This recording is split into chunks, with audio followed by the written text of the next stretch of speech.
Saya kemungkinan saya nggak ngerasakan apa yang dirasakan istri saya. Cuma sakitnya dulu terlalu berat kali Pak saya alami ini Pak. Saya mohon keadilannya Pak. Itu aja yang saya inginkan Pak. Segera ditangani, lanjut segera ditangkap mereka Pak. Sebuah video yang memperlihatkan diduga korban ruda paksa dimarahi polisi saat membuat laporan viral di media sosial, Rabu, tanggal 8 Desember tahun 2021.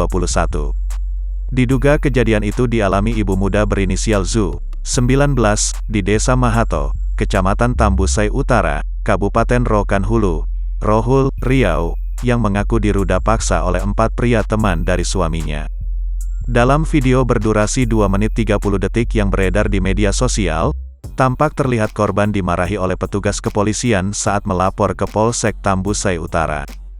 Video dalam gambar itu tampak gelap, sebab korban merekam secara sembunyi-sembunyi dan terdengar suara diduga polisi berkata kasar kepada korban. Tak hanya dimarahi petugas, korban juga mengaku dipaksa untuk menandatangani surat perdamaian. Kapolsek Tambusai Utara Ibtu Raja Napitupulu pun angkat bicara. Raja mengaku sudah mendapat dan melihat video itu. Petugas yang berkata kasar kepada pelapor diperiksa Propam, kata Raja. Petugas yang diduga berkata kasar kepada pelapor sudah dipanggil ke bidang profesi dan pengamanan, Propam. Polda Riau. Anggota polisi yang dipanggil untuk diperiksa itu berjumlah 2 orang. Adanya pengakuan dari korban yang diminta polisi untuk menandatangani surat perdamaian dibantah tegas oleh Raja.